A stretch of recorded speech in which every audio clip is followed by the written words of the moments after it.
Here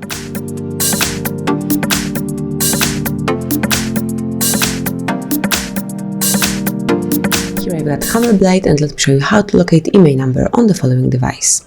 So at first we will start with the quicker method. Open the phone dialer at first,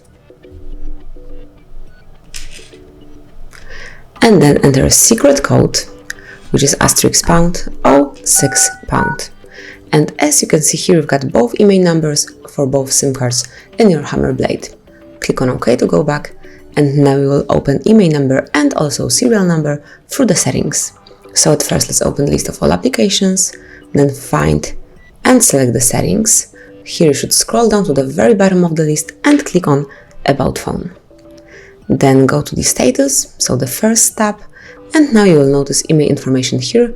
Simply click on it to locate both IMEI numbers for your device, and then a bit lower here you've got serial number for your hammer.